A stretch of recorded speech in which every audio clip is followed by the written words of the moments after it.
Di Sahih Muslim itu ada cerita, ini termasuk hadis pegangan kan Sahih Bukhari Muslim.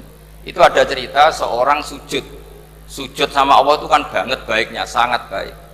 Kemudian yang sujud ini diinjek oleh pemuda yang nakal, diinjek. Ketika diinjek, yang sujud spontan ngomong begini, fa wallahi la yaghfiru wallahu laka, demi Allah, Allah tidak akan maafkan kamu. Di luar dugaan, tentu kalau nggak ada sanad, omongan ini normal karena nginjek orang apa? Sujud. Tapi di luar dugaan, Allah mewahyukan ke Nabi di zaman itu, disuruh bilang sama orang yang sujud itu, Allah ngendikan, manggal ladzi yata'alla alayya alla aghfira li fulan faqad ghafartu lahu wa ahbattu amalah. Siapa yang mencatut nama saya bahwa saya tidak bisa memaafkan orang yang nginjek, Allah tersinggung karena namanya dicatut. Saya ini Tuhan bisa menyiksa dan bisa mengampuni. Kenapa sifat saya jadi satu hanya menyiksa? Sifat ampunan saya di mana? Itu kalau nggak sanad tidak bisa.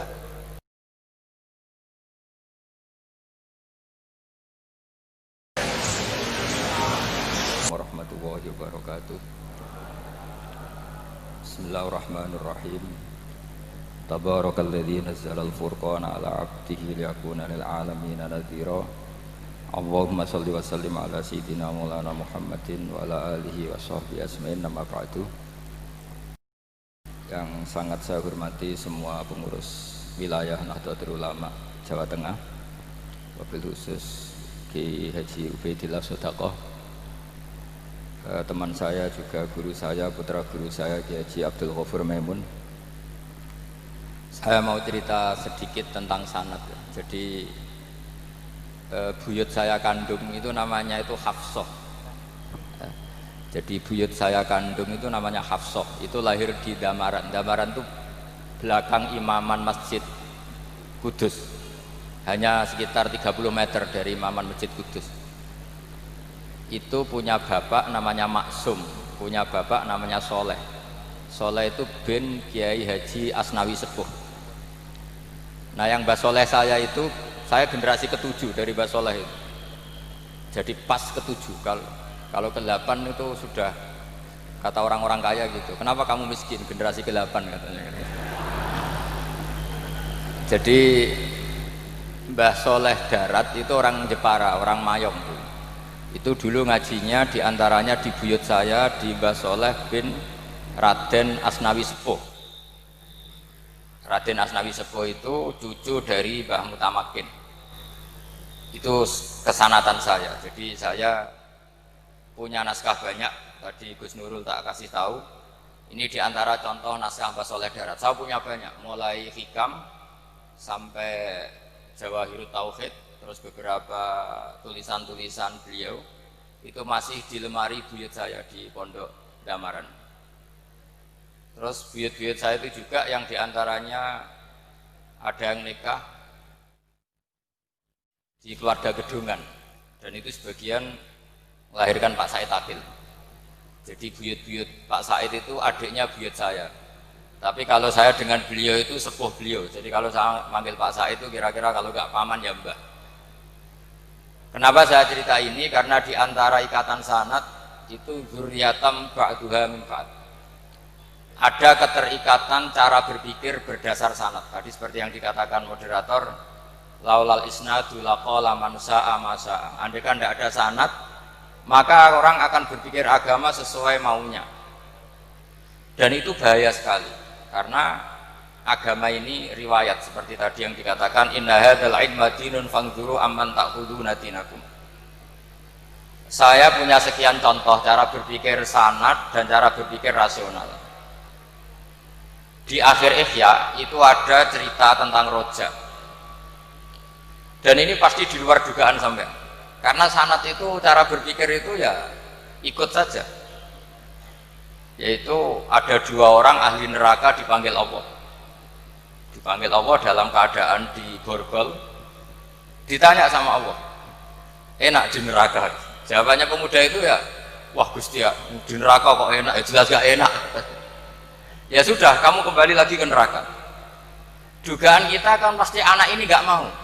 Ternyata enggak, dia lari sekenceng-kencengnya menuju neraka. Semangatnya Masya Allah. Makanya ini sekaligus ijazah, kalau disuruh masuk neraka yang apa?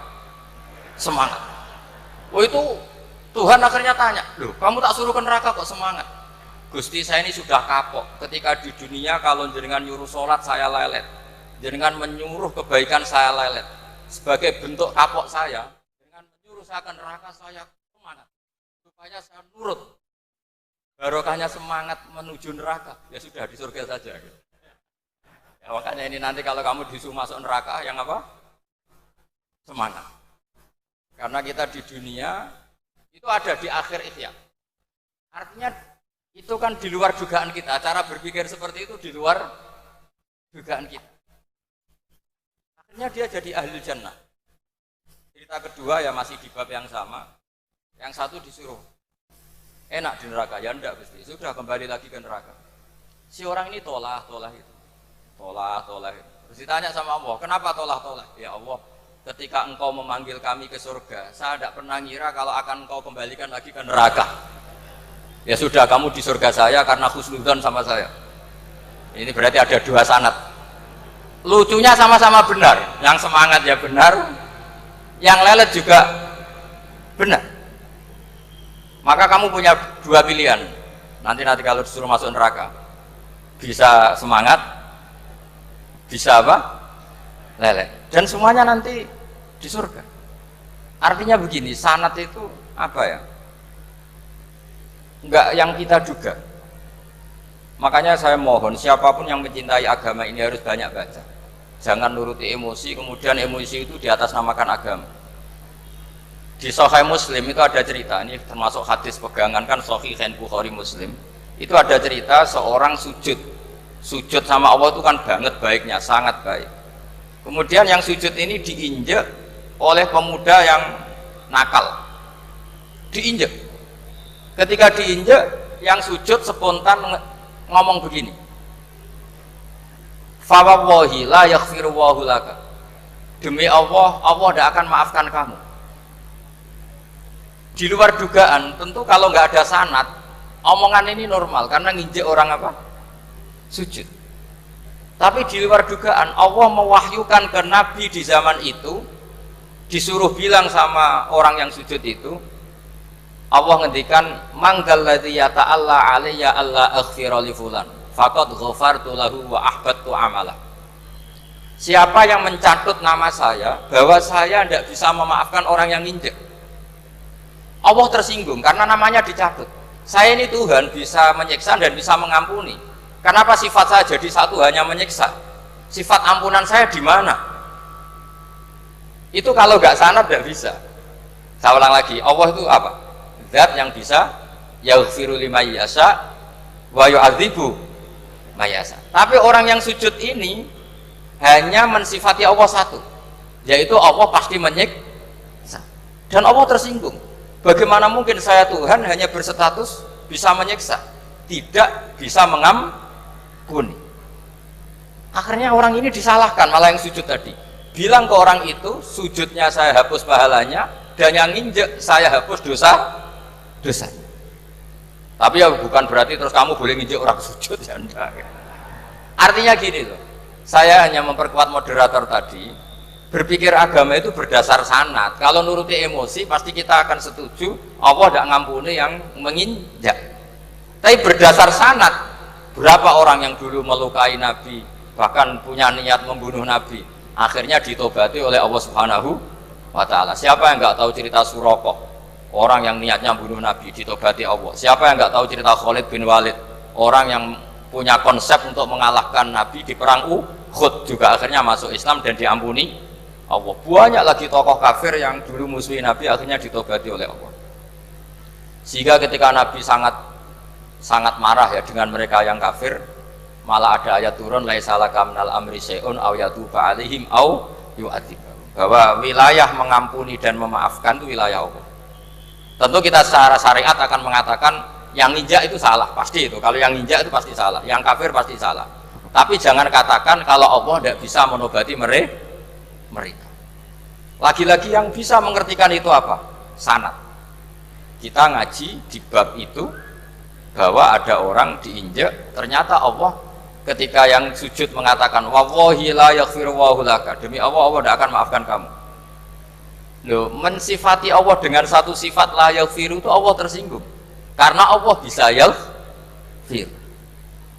Makanya ini penting sekali saya utarakan supaya kita ini bicara itu sesuai sanad. Karena andai kan tidak sanad, agama ini di logika, kemudian logika orang itu berbeda-beda. Maka kayak apa kacaunya agama ini? Terus yang ketiga, saya beri sekian contoh. Ini saya bawa kitab Hikam yang diterjemah oleh Mbah Soleh Darat. Saya dulu pernah ngaji Hikam sama Abahnya Gus Zofur.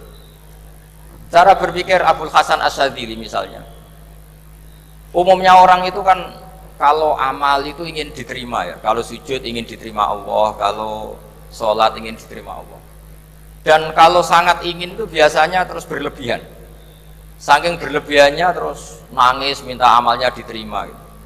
Tapi efek negatifnya gini, jangan-jangan nggak diterima, lalu kalau nggak diterima gunanya apa? Ini buruk sekali kalau mulai tanya sujud saya jangan-jangan nggak diterima, kalau nggak diterima gunanya apa? Itu menurut Abul Hasan Asyadzili itu pertanyaan dari setan. Bagaimana mungkin kita pernah menyesal atau menyesali sujud yang pernah kita lakukan untuk Allah Subhanahu wa ta'ala. Wong dadi kawulane Allah, wis dikai bumi, dikai oksigen, dikai rezeki, tahu sujud, bareng dikasih tahu Jibril, sujud kamu nggak diterima. Wah, getun aku sujud be Allah. Masa sujud sama Allah getun. Maka kata Abul Hasan Asyadzili begini, kafa bika jazaan an radiyaka laka ahlan, cukup sebagai balasan dari Allah yang luar biasa kamu ditakdir sujud. Woi keren. Coba kalau kamu nanti ketemu Allah, ada orang yang sama sekali di bumi nggak pernah sujud, lalu kamu ketemu Allah sujud berkali-kali, kemudian dapat kabar kalau sujud kamu nggak diterima, pantas mana kira-kira? Pantas yang pernah sujud apa pantas yang nggak pernah sujud? Pantas yang pernah sujud. Jika pikirannya Abul Hasan Asyadzili, sudahlah kamu bahagia saja karena kamu ditakdir pernah sujud. Itu satu anugerah Allah yang luar biasa. Kamu nggak perlu terganggu diterima apa nggak diterima. Karena kalau kamu terganggu itu nanti lama-lama mengatakan apa gunanya sujud kalau tidak diterima. Dan itu setan menang kalau sudah ada pertanyaan apa gunanya sujud. Nah, makanya disebut min syarril waswasil khannas. Kata Abul Hasan Asyadzili, waswas di sini adalah setan ngeridu kamu supaya kamu ngeset semua ibadah kamu, jangan-jangan kamu nggak diterima. Kemudian kamu menyesali semua ibadah yang pernah kamu lakukan. Betapa buruknya kita. Wong ngamal apik kok disesali. Makanya saya ini sebagai kiai itu termasuk kiai yang paling sukses ya. Betul. Karena perasaan saya itu sudah sukses dulu sebelum nyata sukses apa enggak ada penting. Saya sering motivasi santri yang ngapalkan Quran 10 tahun enggak hafal-hafal. Nanti kalau ketemu Allah tetap keren. Pernah ngapalkan kitab saya? Pernah Gusti. Hafal tidak. Tapi kan keren pernah menghafalkan. Daripada sampai ditanya, pernah ngapalkan Quran? Tidak.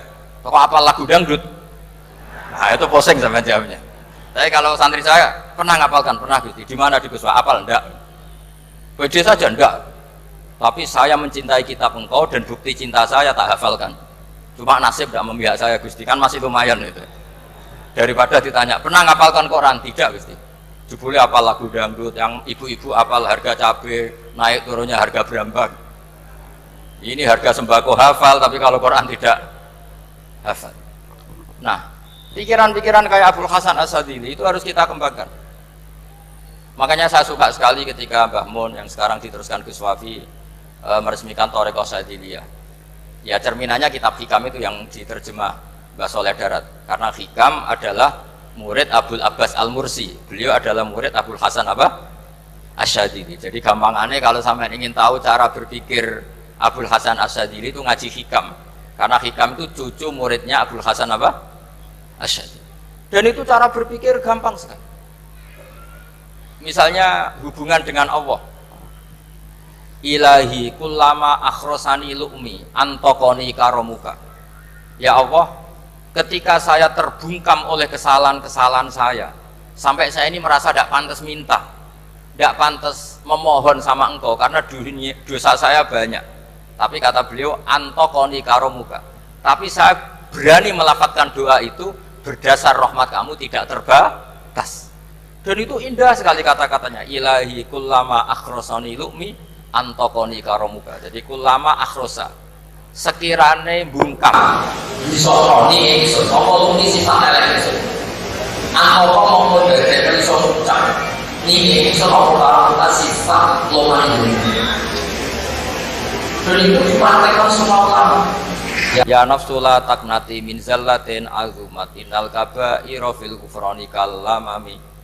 Jadi yang seperti yang dikatakan tadi Gus Ubaidillah tadi, ya sudah, kadang ada baron saya, ada Busiri, saya tidak tahu karena bacanya innal kaba'ira fil kufrani kallamami la'alla rahmata rabbihina yaksimuha ta'ti ala hasabil isyani fil kisami. Itu ada orang terlalu fanatik kebaikan, datang ke Abdul Hasan Asy'adzali gerutu karena dunia ini sudah kacau balau, banyak maksiat, banyak macam-macam. Apa jawabnya Abdul Hasan Asy'adzali? Man ahabba alla yusawahu fi ardi faqad ahabba alla tadhara maghfiratu. Jadi malah dibalik. Kalau kamu ingin dunia ini steril, nggak ada apa-apa, berarti kamu tidak suka akan kelihatan maghfirahnya. Oh. Jadi sanad-sanad seperti ini harus kita jaga. Meskipun tidak kita manfaatkan untuk kepentingan hadzun nafsi, tapi kita harus kita jaga. Jika kita jadi orang itu tidak terlalu sepaneng dengan pikiran kita bahwa maksiat itu pasti mendatangkan azab. Kok kamu katakan pasti, itu buktinya apa?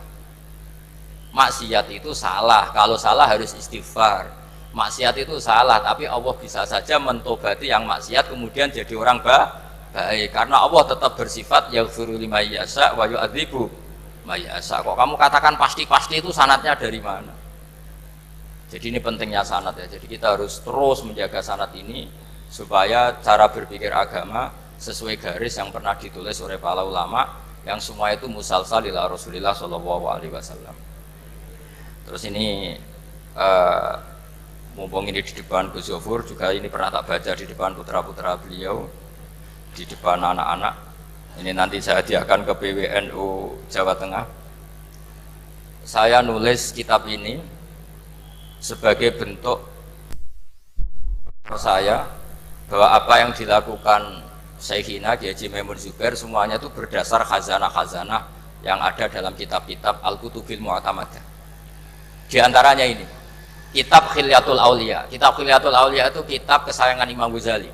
Sampai kalau baca Ihya Juz 4 itu beliau memberi saran ke kita, wa alaika bimudawamati mutolaati kitabi Khilyatil Auliya wa Tabaqatil Asfiya. Karena Imam Ghazali fi manaqibil akhyar itu nginduk kitab Khilyatul Auliya karangannya Abu Nu'aim Al-Asfihani. Kalau di tasawuf beliau nginduk kitab namanya Qutil Qulub karangannya Abu Thalib Al-Makki. Kalau di fikih tentu beliau nginduk gurunya sendiri Imamul Haramain, yaitu Nihayatul Matlab fi Dirayatil Madhab. Ini saya beri contoh kenapa Mbah Mun, Kiai Ubaidillah, semua tokoh-tokoh NU cara perilaku itu santai, rileks tapi terarah. Ini saya beri contoh, ini riwayat dari Sufyan bin Uyainah, termasuk gurunya Imam Syafi'i. Ini halaman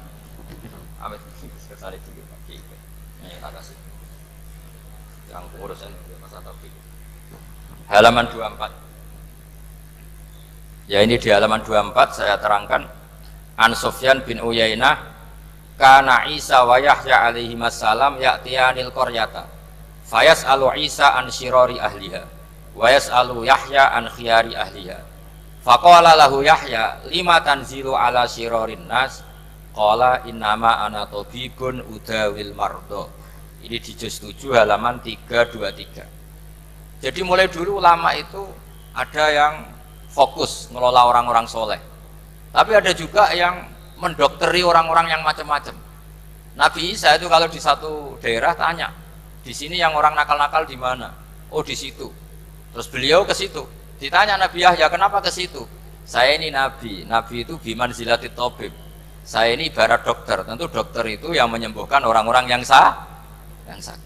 Sehingga kiai-kiai kita tuh ya kancanan orang soleh ya mau, bina orang fasik ya mau.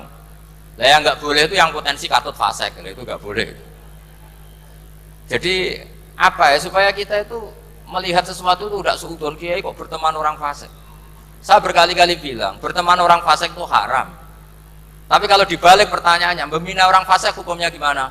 Baik, bisa membina kalau berteman, ya sudah dibuat balik gitu. Tapi kalau dibalik, berteman orang fasik menjadi fasik, ya jangan berteman kalau buatnya masih seperti itu. Ya terus saya teruskan ya.